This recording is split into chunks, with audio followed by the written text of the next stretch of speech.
Hey there, I'm Sarah Thompson, I began, a nervous smile tugging at my lips. I'm 35, a marketing executive, and happily married to my amazing husband, Mark. We've been together for 7 years, and life's been good. Except for one thing. We've been trying to have a baby for what feels like forever. Sarah, honey, Mark's voice broke through the silence one evening, after yet another negative pregnancy test.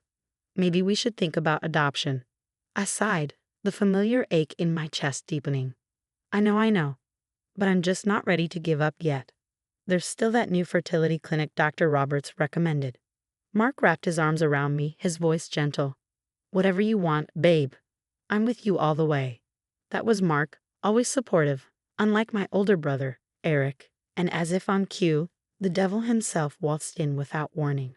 Little sis, how's the baby making going? Eric's booming voice filled the living room as he made himself at home, uninvited, like always. I forced a smile. Eric, what a surprise, I replied, though it wasn't. We're still trying. He flopped down on the couch, helping himself to a beer from our fridge. You know, Mom and Dad aren't getting any younger. They're always talking about wanting grandkids. Thanks for the reminder, I muttered under my breath. Completely oblivious, Eric kept going. By the way, did you hear? They're thinking about revising their will, something about the family legacy. My ears perked up. Our parents, Richard and Eleanor Thompson, had built a successful real estate empire. I'd never cared much about the money, but Eric's tone made me uneasy. What do you mean, revising the will? I asked, trying to keep my voice steady. Eric shrugged, too casually. You know how they are, always planning for the future. Probably want to make sure their grandkids are taken care of. The way he emphasized grandkids made my skin crawl. I quickly changed the subject, but his words lingered long after he left. Later that week, I met up with my best friend Lisa for coffee. As soon as I walked into the cafe, she could tell something was off. Spill it, Sarah. What's going on? I recounted Eric's visit, along with the weird vibe I got from him. Lisa listened carefully, her brow furrowed. Sarah, I don't want to freak you out, but be careful around Eric. Something about this doesn't sit right with me. I know, I admitted, grateful for her concern. It's just, it feels like he sees me as some kind of competition. It's ridiculous. Trust your gut, honey, and remember, you've got people in your corner. Speaking of which, any news from the fertility clinic? A small smile crept onto my face. Actually, yeah, we're starting a new treatment next week. Fingers crossed. As I left the cafe, I couldn't shake the feeling that something was about to change. Little did I know just how much. After years of trying, Mark and I were finally expecting. 5 months along, and I was walking on air. My baby bump was showing, and I felt like I was glowing from the inside out. You look radiant, sweetheart, Mom said as I walked into their mansion for a celebratory dinner. Dad stood beside her, beaming with pride. Thanks, Mom, I feel amazing. I rubbed my belly affectionately. The house was decorated for the occasion, streamers, balloons, the works. As I made my way upstairs to freshen up, I heard unsteady footsteps behind me. Well, if it isn't the golden child. Eric's slurred voice made me freeze. I turned to see him, disheveled and reeking of alcohol. Eric, are you drunk? I asked, heart racing as he stumbled closer. You think you're so clever, don't you? Getting knocked up just to secure your inheritance. What are you talking about? I backed away, panic rising. Don't play dumb. His words were sharp, venomous. I heard Mom and Dad talking about changing the will, all because you're popping out a brat. Anger surged through me. This baby isn't about money, Eric. How dare you? How dare I? He sneered, moving closer. How dare you manipulate our parents like this? You're being ridiculous, I said, trying to push past him. Let me through. That's when it happened.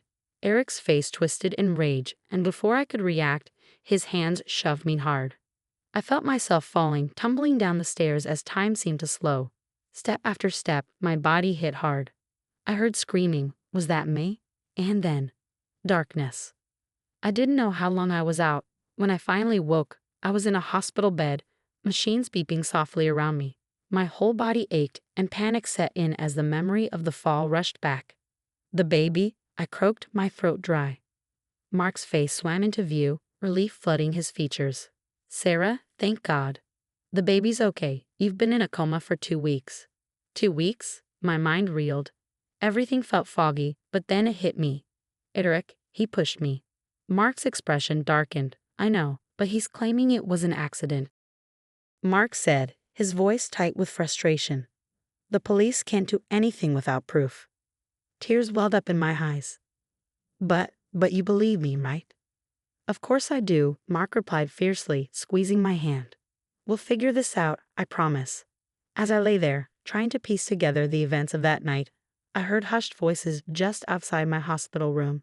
I strained to listen. No concrete evidence, a stern voice was saying.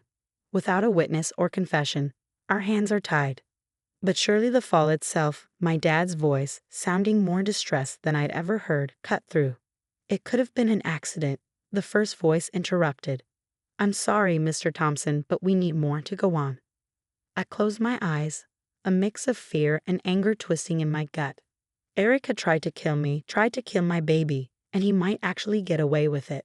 As I drifted into an uneasy sleep, one thought circled in my mind. I had to find a way to prove what Eric had done. Somehow, I had to make sure he faced justice. The next few days blurred together with doctors, tests, and worried faces surrounding me. I was beyond relieved that my baby had survived, but fear gnawed at me. The worst part was the blank space in my memory, like a black hole where that night should have been.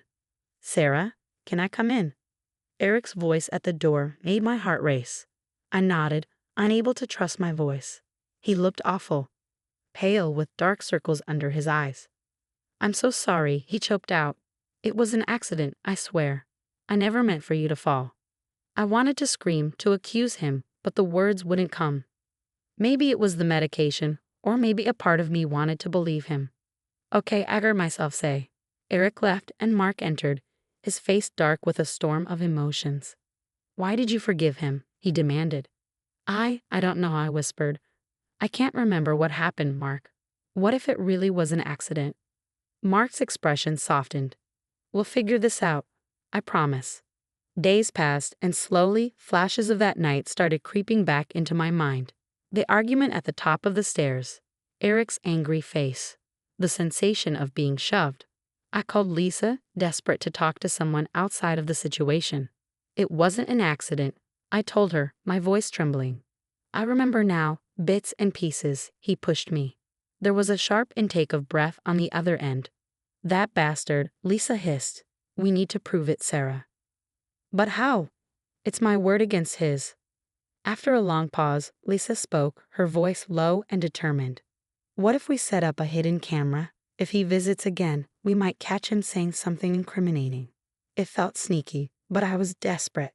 Let's do it.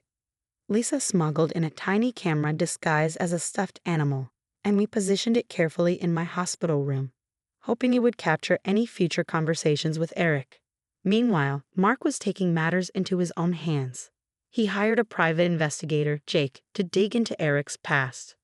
You're not going to believe what I found, Jake said during one of his updates. Your brother-in-law has a history of gambling debts. He's been making some shady business deals to cover them up. I felt sick. Anything else? Jake nodded grimly. He's been meeting with your family's lawyer, looking into ways to contest the will if it's changed in your favor. We need to be careful, Mark warned. Eric's clearly dangerous. We can't confront him without solid proof. I agreed, but inside I was seething.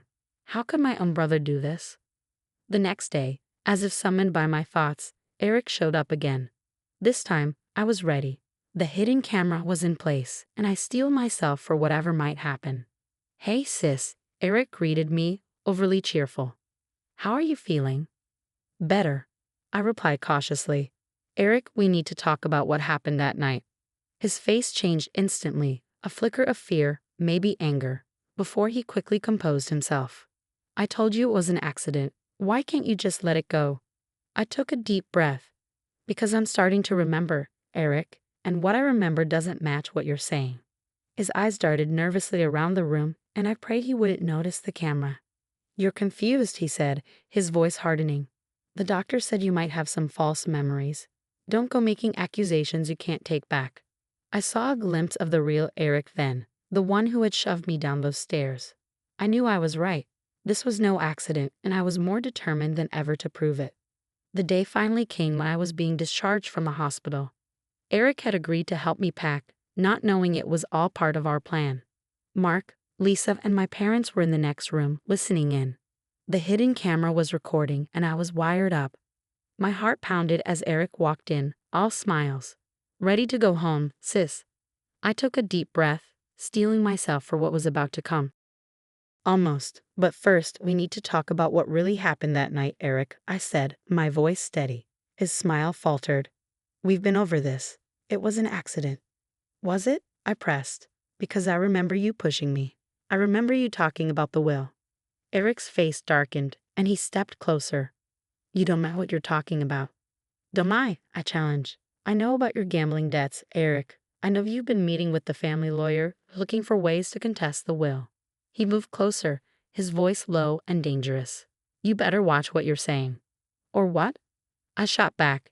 You'll push me down the stairs again. Eric let out a bitter laugh. You know what? Fine. Yes, I pushed you.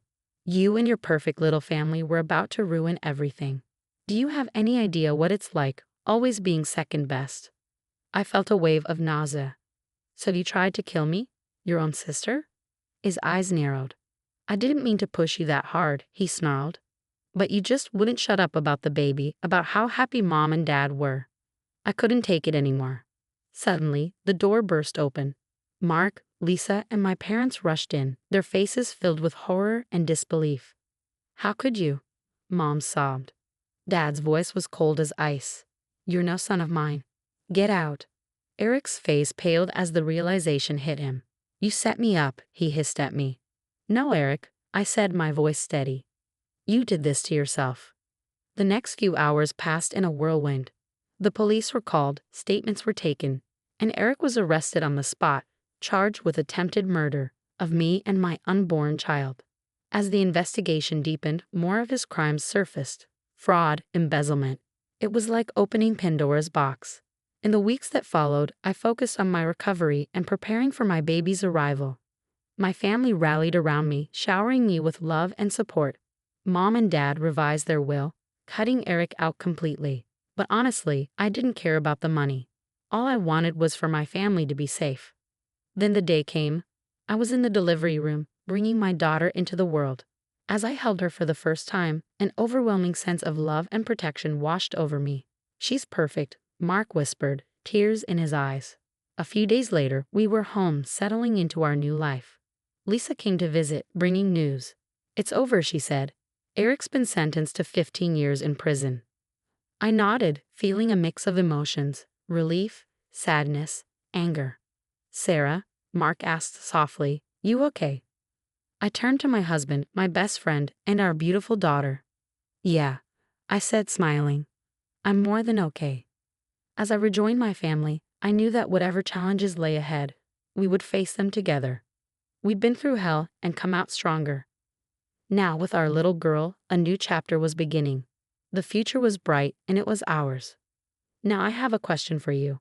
If you were in Sarah's position, could you ever forgive Eric for his actions? Or do you believe some betrayals are truly unforgivable? Share your thoughts in the comments below. Your perspective might help others dealing with toxic family dynamics. Don't forget to like this video and subscribe for more powerful stories exploring family dynamics, resilience, and personal triumph. Your support helps us continue sharing meaningful narratives. Thanks for watching. We can't wait to hear your opinions.